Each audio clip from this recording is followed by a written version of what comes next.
고린도전서 4장 13절에서 18절 말씀까지를 봉독하겠습니다.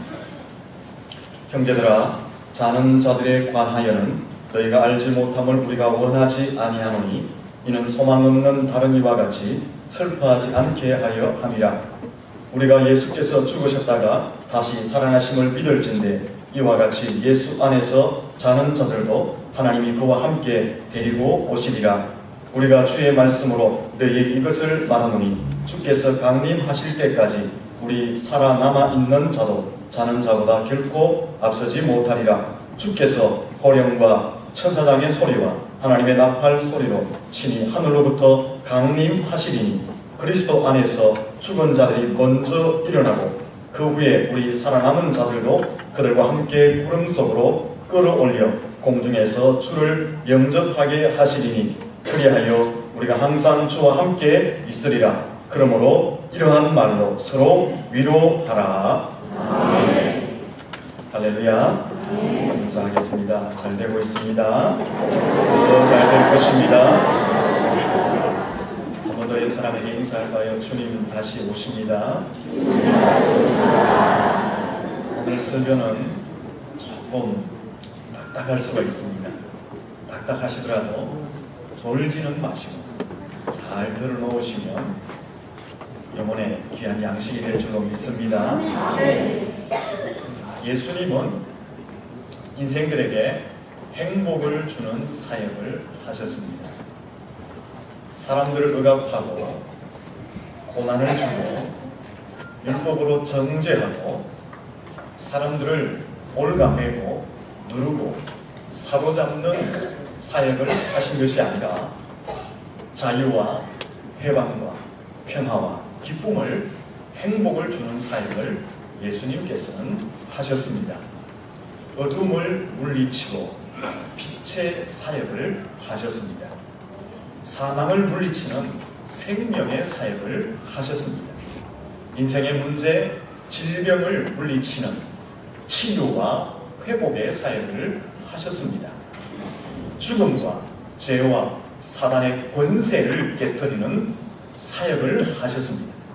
수고하고 무거운 짐진 자들에게 참된 쉼과 안식을 주는 사역을 예수님은 하셨습니다. 육체적으로 억눌린 자, 사회적으로 억압받는 자, 물질적으로 포로된 자, 영적으로 갇힌 자들에게 진정한 자유와 해방을 주는 사역을 예수님께서는 하셨습니다. 예수님의 사역을 들여다보면 행복을 만드는 사역을 하셨던 것입니다. 사랑하는 성도 여러분, 예수님께서 이루어 놓으신 이 풍성한 이 행복을 누리시기를 예수님 이름으로 축복합니다. 예수님 안에서 자유, 해방, 기쁨, 평안, 축복, 승리, 영생, 성천, 존귀함을 누릴 수 있기를 바랍니다. 신앙생활 하면서 억압, 눌림, 갇힘, 두려움, 갈등, 죄책감, 부정적인 생각, 이런 것들은 사단이 주는 것입니다. 사단이 사로잡는 것들입니다. 이런 것에 사단에 의해서 사로잡히지 마시고 예수님께서 이루어 놓으신 그 풍성함과 행복을 누리시기를 축원합니다. 제일 행복해야 될 곳이 어디냐 하면 교회입니다. 교회 생활은 행복해야 합니다. 근데 교회 안에서 신앙생활 하면서도 불행한 교회 생활, 신앙생활을 하는 사람들이 있습니다. 여러분들의 고정관념, 여러분들의 고집, 여러분들의 자존심을 내려놓으시고 교회 안에서 가장 행복한 신앙생활을 하실 수 있기를 예수님 이름으로 축원합니다. 그러기 위해서는 예수님 제대로 알아야 돼요. 예수님을 제대로 안다는 것은 예수님을 바로 알고 예수님을 바로 믿는다라는 것입니다. 예수님을 바로 알고 예수님을 바로 믿으면 예수님께서 이루어 놓으신 풍성함과 행복을 누리게 되는 것입니다. 예수님을 바로 알고 예수님을 바로 믿으며 예수님께서 이루신 풍성함, 행복함을 누리게 되면 예수 그리스도 안에서 주어지는 헌신, 사명, 충성, 낮아짐, 섬김 이런 것을 자원하여서 기쁨으로 감당하게 되는 것입니다. 근데 예수님을 바로 알지 못하면, 예수님을 바로 믿지 못하면, 예수님을 만난 경험이 없으면, 그로 인한 풍성함과 행복감을 맛보지 못하면, 그리스도 안에서 주어지는 헌신, 충성, 사역, 사명, 섬김, 낮아짐, 자신을 비움 이런 것들을 잠시 흉내는 낼 수 있어요. 그러나 지속적으로 하지 못하게 됩니다. 예수님을 인격적으로 만난 경험이 없으면 교회 안에서 하나님을 섬기는 그 섬김이, 교회를 섬기는 그 섬김이, 성도를 향한 섬김이, 세상을 향한 그리스도의 복음을 들고 나가 헌신함이 잠시 무늬는 나타낼 수 있다는 것입니다. 잠시 모양은 나타낼 수 있다는 것입니다. 그러나 곧 지쳐버리고 지속적으로 하지 못하게 됩니다. 그래서 교회 생활 자체가 피곤한 거예요. 교회 생활 자체가 억압, 교회 자체가 눌림, 교회 자체가 오히려 부담으로 다가오는 신앙생활을 하게 되는 것입니다. 그러므로 예수님을 바로 알아야 돼요. 예수님 바로 안다는 것은 예수님을 정확하게 알고 바로 믿고 예수님을 인격적으로 만난다는 것입니다. 그렇게 할 때에 비로소 예수 그리스도 안에서의 풍성함과 행복을 맛보고 예수님께서 주시는 모든 사역을 부담이 아닌 자원함과 기쁨으로 감당하게 되는 것입니다. 그럼 예수님 어떤 분이세요? 지금까지 예수님에 대해서 설명하면서 예수님의 생애를 비유로 들어서 예수님에 대해서 설명했습니다. 예수님의 생애를 크게 두 가지로 나누었죠. 하나는 낮아지심, 하나는 높아지심.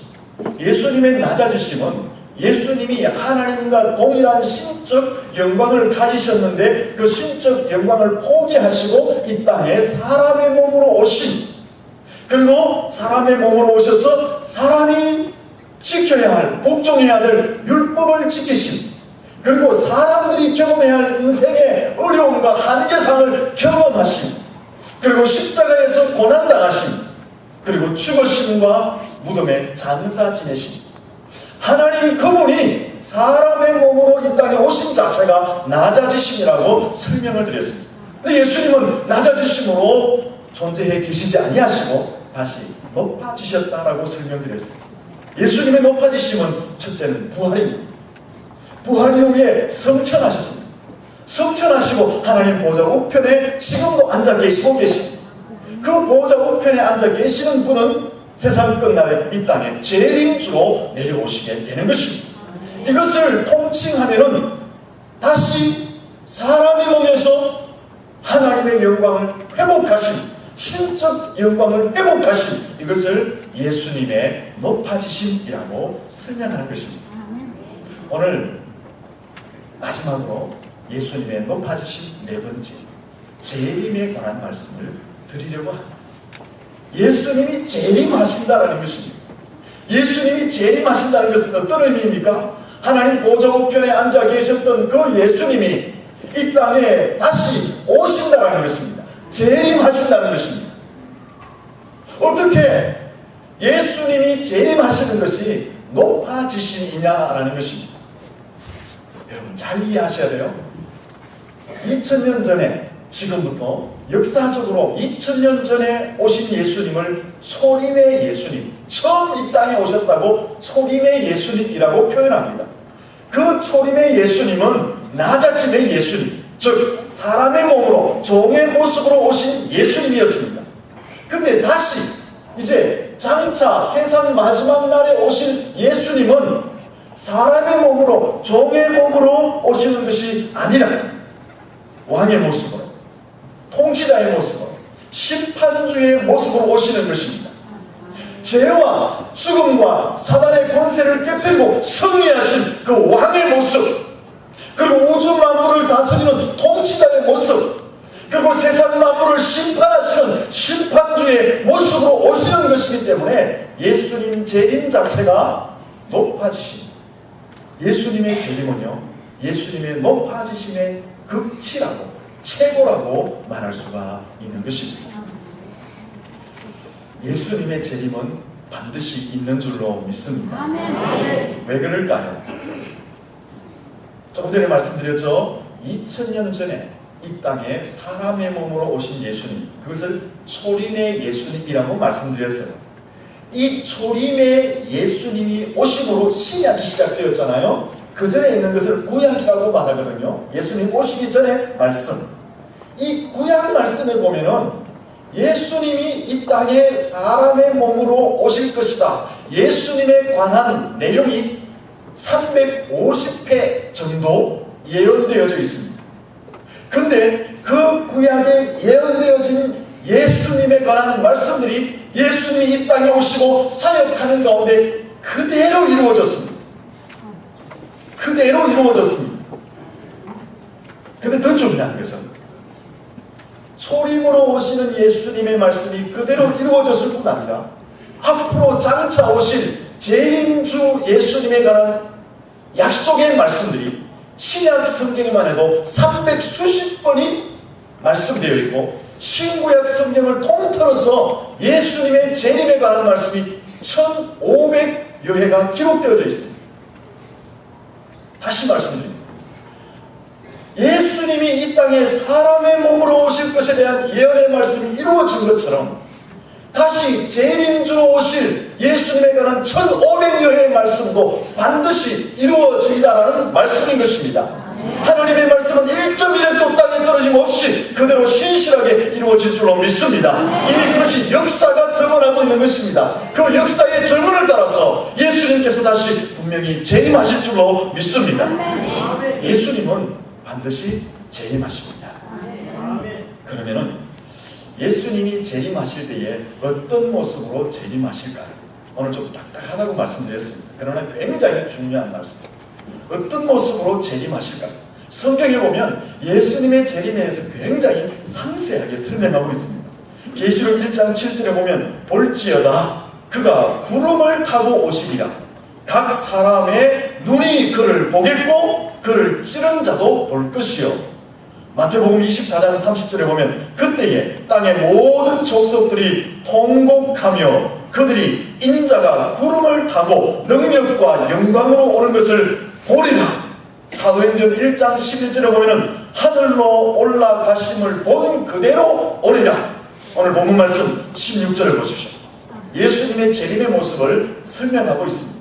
16절 말씀을 다같이 한번 읽어보도록 하겠습니다. 같이 읽습니다. 주께서 호령과 천사장의 소리와 하나님의 나팔 소리로 친히 하늘로부터 강림하시리니. 거기까지 다시 보십시오.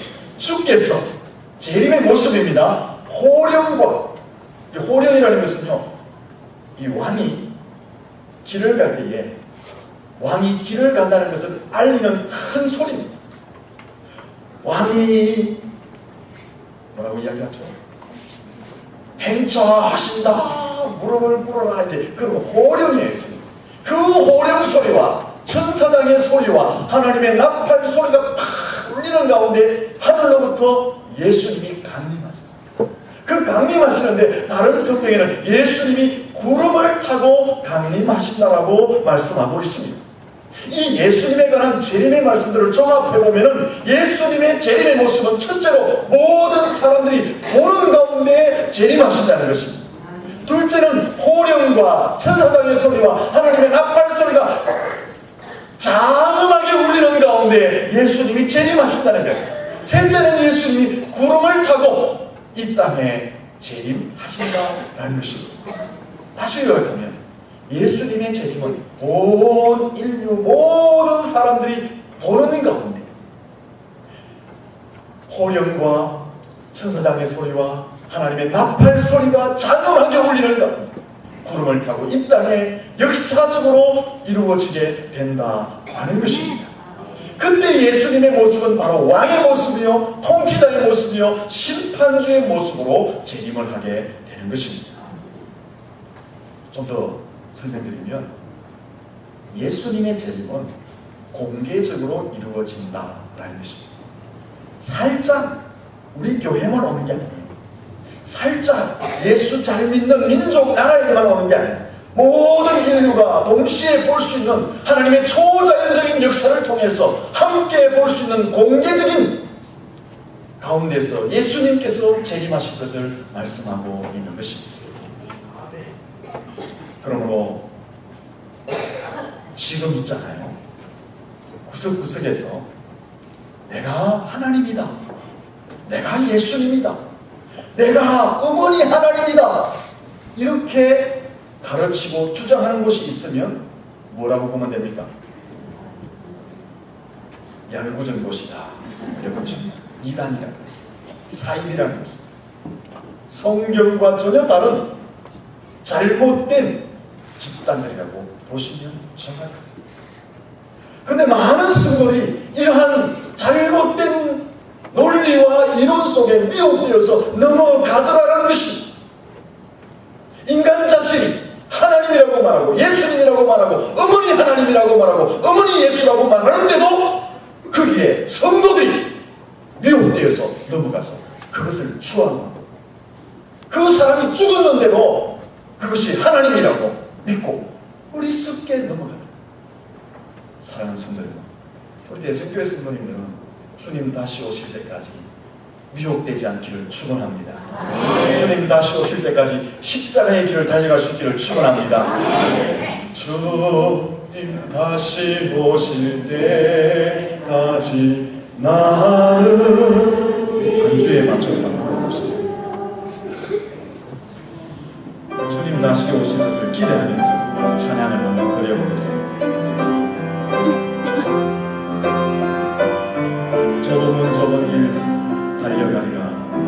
주님 다시 오실 때까지 나는 이 길을 가리라.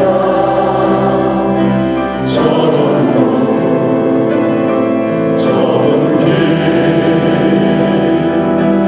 나의 십자가 지고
다시 오실 때까지 십자가의 길을 잘 달려가시기를 축원합니다.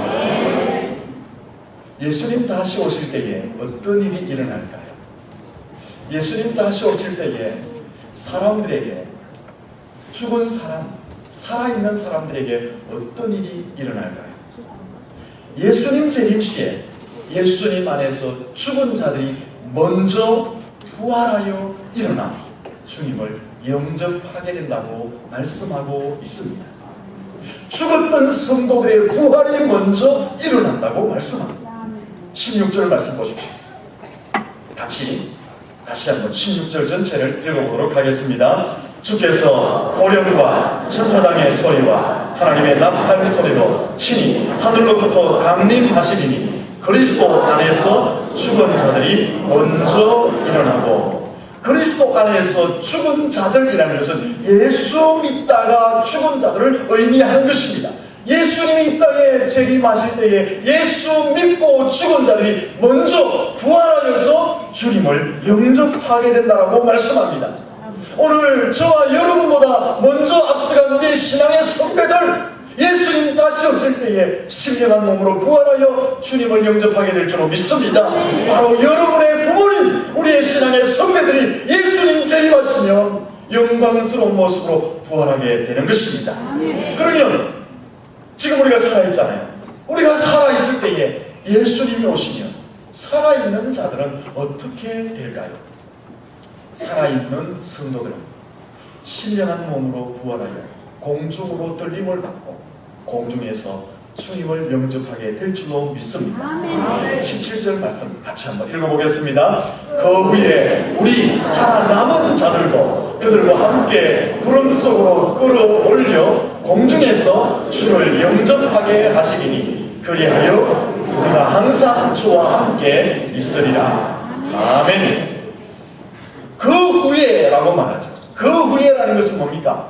예수님 안에서 죽었던 자들이 신령한 몸으로 부활한 이후에 살아남아있는 성도들도 구름 속으로 끌어올려, 예수님 구름 타고 내려오시니까 그 예수님 계신 구름 속으로 끌어올려져서 공중에서 주님을 영접하게 되는 것입니다.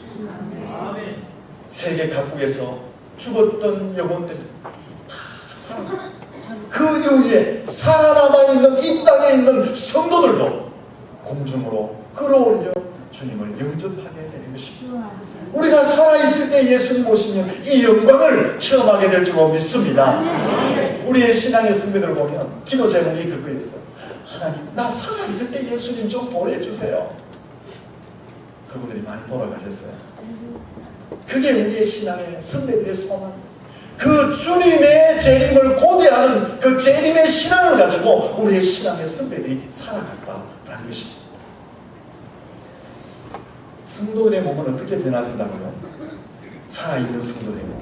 빌립보서 3장 20절 21절에 보면 예수님의 능력으로 우리 천한 몸, 인간의 천한 몸이, 인간의 썩을 몸이 예수님과 같은 영광스러운 몸으로, 영광스러운 형체로 변화됩니다. 누가? 예수님께서 그렇게 만들어주신다는 것입니다.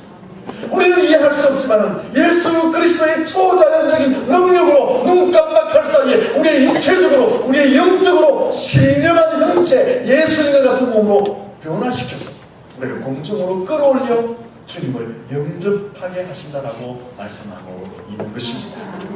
그러면 예수를 믿지 않고 죽은 자들, 예수 믿지 않는 자들, 예수님 다시 오실 때에 어떻게 될까요? 살아있는 자나 죽은 자나 엄부에 내려가게 됩니다. 생명책에 농명되지 아니한 자들, 심판을 받아 사단과 어둠의 권세를 가진 자들과 함께 영원히 꺼지지 않는 불못에 들어가게 되는 것입니다. 이것이 예수님의 재림시에 일어나는 현상입니다. 오늘 저와 여러분은 하나님 나라에 들려 올라갈 줄로 믿습니다. 옆 사람한테 인사합시다. 우리는 하나님 나라에서 만납니다. 다시 인사합니다. 나 얼굴 잘 기억해라. 내 이름도 기억해라. 그때 맞는데 니 누구? 이라고 곤란하죠. 그러고 여기 여러분 우리끼리 아웅당하지 마요. 제발. 하나님 나라 가가지고 왜 몰락합니까? 여기서 찢고 꽂고 싸우다가 하나님 나라 만나가 좀 미안하다 이거 좀 곤란하잖아요. 여기가 천국이라고 믿고 조금만 손해보고 하면요 여기서도 기뻐하고 하나님 나라에서 만나면 얼마나 기쁘겠어요. 맨날 괴롭히다가 하나님 나라만 가면 숨어야 될 거 아니에요. 숨어야 될 우리가 하나님 나라에서 만나게 될 줄로 믿습니다. 그러면 예수님이 재림하는 때는 언제입니까? 예수님이 언제 재림하시죠?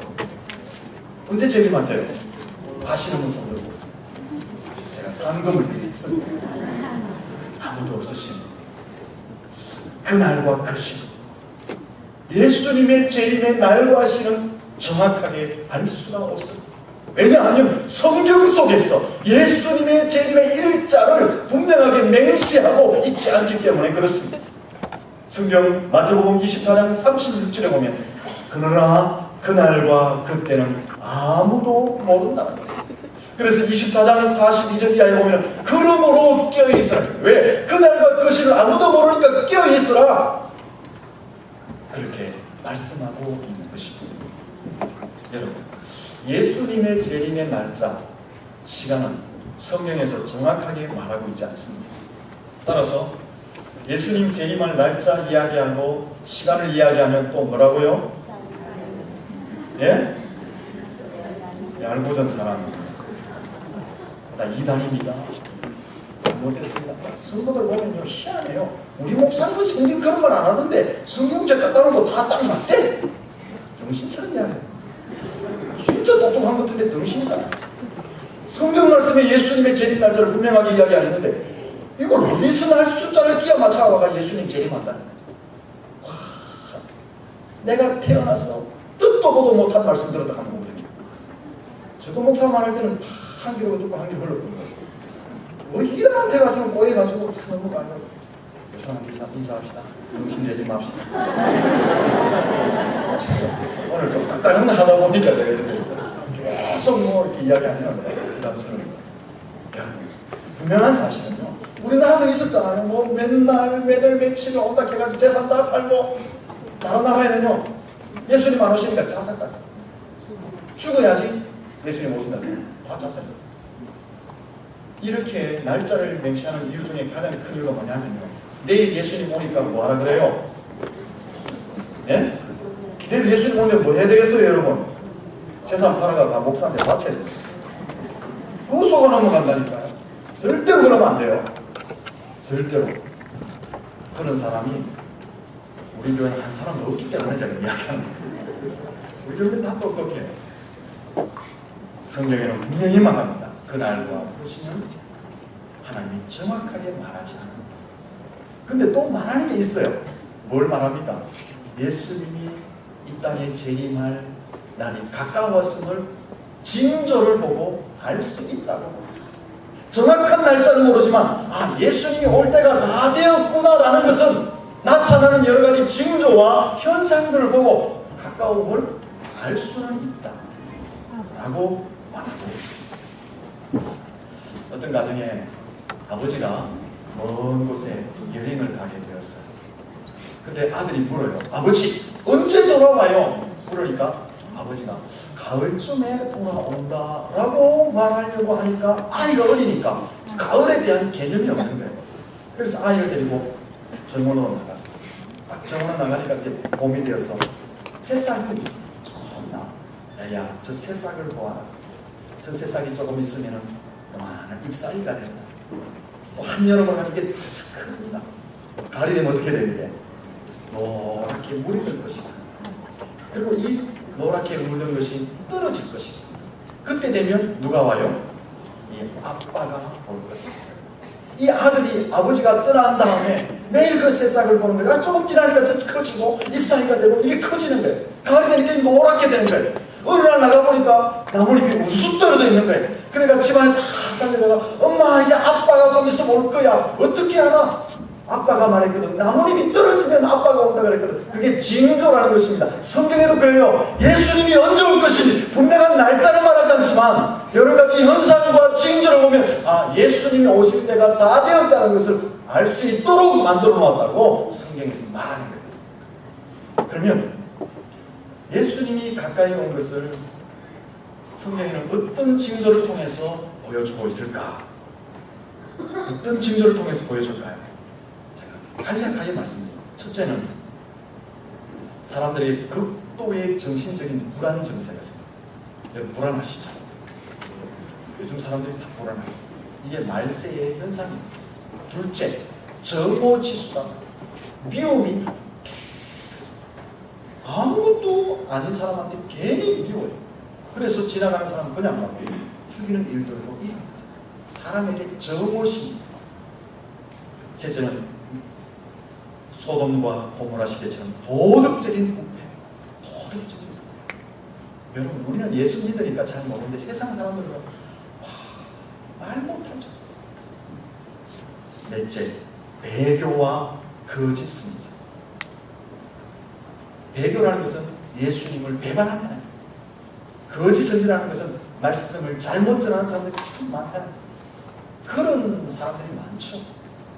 불법과 폭력이 성행합니다. 다섯 번째, 이 시대가 그렇잖아요.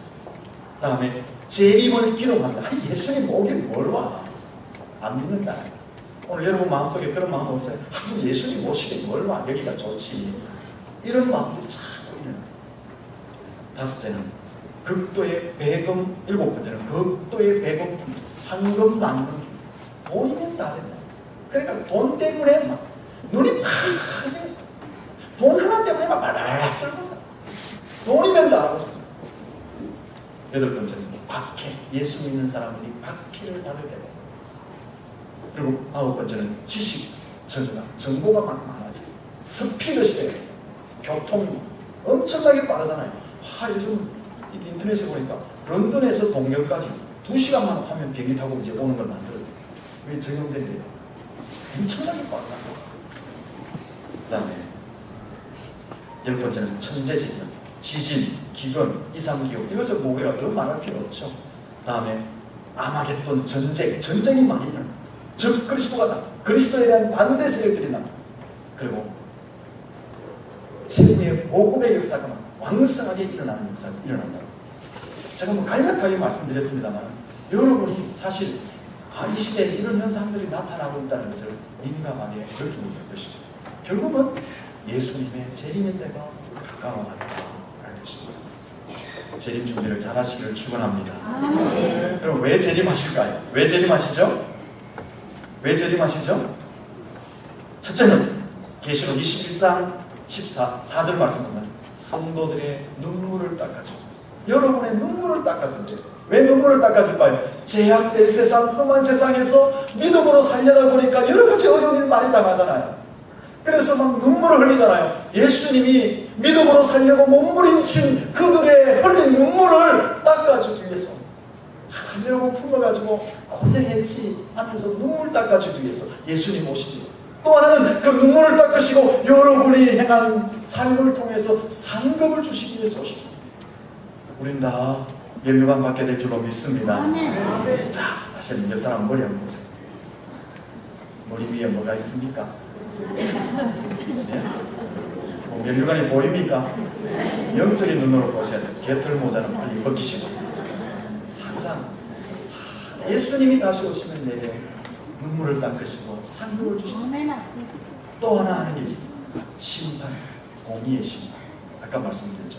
예수를 믿는 자는 하나님의 나라, 믿지 않는 자들은 생명력에 기록되지 않은 자는 영원히 꺼지지 않는 불못으로 지옥으로 던지는 심판을 하게 되는 것입니다. 근데 하나 꼭 기억하고 넘어가야 할 것이 있습니다. 믿는 자들은 어디로 가죠? 예수님 오시면 어디로 가요? 자신이 없으세요. 믿는 자들은 어디 가요? 천국 가죠. 근데 천국 가는데 부끄러운 구원이 있대요. 부끄러운 구원. 고린도전서 3장 15절에 보면 예수를 믿었는데 구원을 받는데 불 가운데 구원을 받는 불 가운데 다시 말하면 억지로 특별히 겨우 해가지고 구원을 받는다. 이것을 우리가 부끄러운 구원이라고 표현하잖아요. 예수를 믿었는데 신앙생활을 했는데 어영부영하다 보니까 불 가운데에서 부끄러운 구원을 받게 된다라고 말합니다. 그러므로 이런 구원, 이런 천국에 입성하지 않으면 우리가 재림 준비를 잘 해야 되는 것입니다. 어떻게 하는 것이 재림 준비를 잘 하는 것입니다. 간략하게 말씀드리면 예수님 바로 알고 바로 믿으면 됩니다. 늘 깨어서 기도하면 됩니다. 여러분에게 맡겨진 사명이 있잖아요. 교회에서 일을 하잖아요. 거기에 충성하고 최선을 다하면 돼요. 그리고 예수님처럼 낮아지고 겸손하면 부끄러운 구원이 아니라 영광스러운 구원을 받게 될 줄로 믿습니다. 여러분, 이 다음에 예수님 만날 때에 잘했다, 착하고 충성된 전하 라고 하면서 예수님이 5골, 10골 권세를 주시고 우리에게 세세토록 왕노릇하는 그런 모습으로 이 다음에 예수님을 만나야 되지 않겠어요? 근데 우리가 이 다음에 예수님 만날 때에 부끄러운 모습으로 세워지면 안 된다. 옆 사람한테 인사할까? 이 다음에 예수님 앞에 영광스럽게 만납시다. 그래서 찬양을 또 해야 되는, 이 다음에 예수님을 만나면 우리 뭐라 말할까?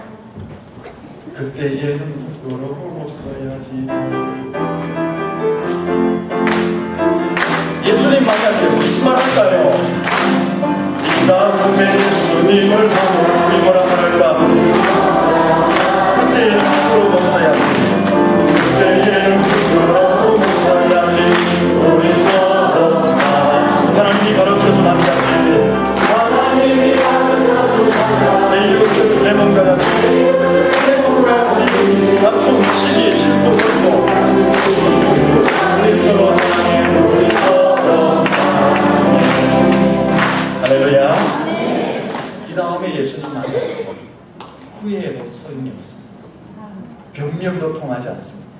통곡하지 말아야 돼요. 교회 다니는데 그냥 교양 정도로, 종교생활 정도로, 마음의 안식 정도로, 내 삶을 교정하는 정도로 예수 믿다가는 부끄럽게 돼요. 내가 예수를 믿는데 신앙생활을 바로 하지 않으면, 교회생활을 바로 하지 않으면, 예수를 바로 알고 바로 믿지 않으면 하나님의 뜻이 무엇인지 분별하지 못하고 내 감정대로 살아가면 이 다음에 예수님 만나면 후회하게 돼요. 통곡하게 돼요. 변명하게 돼요. 그러나 그때는 이미 뭡니까? 때는 늦어요. 때는.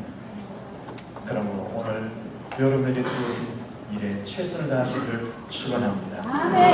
꼭 명심해야 될 것이 있습니다. 무엇일까요? 예수님의 재림은 성도들을 부럽게 하거나 성도들에게 절망을 주거나 성도들을 위협하는 것이 아니라는 것입니다. 보통 목사들을 보면요, 재림을 가지고 막 성도들을 위협하고 두렵게 하고 억압하고 그러니까 뭐 많이 하락하죠. 그러나 예수님의 재림은 그런 것이 아니에요. 성도들에게는 가장 신령한 몸으로 변화되는 영광스러운 날인 줄로 믿습니다. 예수님의 재림은 성도들의 삶에 있어서 가장 복된 날입니다. 가장 행복한 날인 것입니다. 불신자에게는 심판의 날이지만 예수 믿는 사람들에게는 예수님의 재림이 영광스러운 날인 것입니다. 예수님이 재림한다는 것은 성도들에게 가장 큰 기쁨이요, 가장 큰 소망이요, 가장 큰 활력소가 되는 것입니다. 이 예수님 재림을 소망하며 사시기를 축원합니다. 그러기 위해서는 준비를 잘해야 돼요. 대충 신앙생활 하지 마시고 예수님 재림 준비를 잘 하셔야지 가장 영광스럽고 행복한 날로 맞이할 수 있는 것입니다. 예수님 반드시 재림하실 줄로 믿습니다. 이제 말씀을 예수님의 생애에 대해서 간략하게 정리해봅니다. 예수님은 낮아지심과 높아지심으로 생애를 설명할 수 있습니다. 종합적으로 말씀드리면 예수님의 낮아지심, 사람이 되시고 율법에 복종하시고 인간이 겪는 모든 것을 경험하시고 십자가에서 고난당하시고 죽으시고 무덤에 장사 지내시고 예수님의 높아지심, 부활, 성천, 하나님 보좌 우편에 앉으심, 재림하심, 이 모든 것은 사람들에게 행복을 주기 위한 예수님의 사역인 줄로 믿습니다.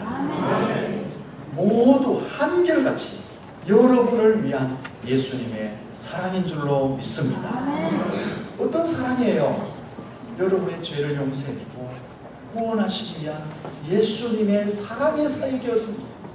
여러분에게 영생을 주고 천국을 주고 여러분에게 산 소망을 주기 위한 예수님의 희생적인 사랑의 사역이었던 것입니다. 이 예수님 앞에 나아가서 예수님이 이루어 놓으신 모든 행복을 누리시기를 축원합니다. 이 예수님이 이루신 행복을 누릴 때에 여러분의 삶에 담대함이 생깁니다. 기쁨이 생깁니다.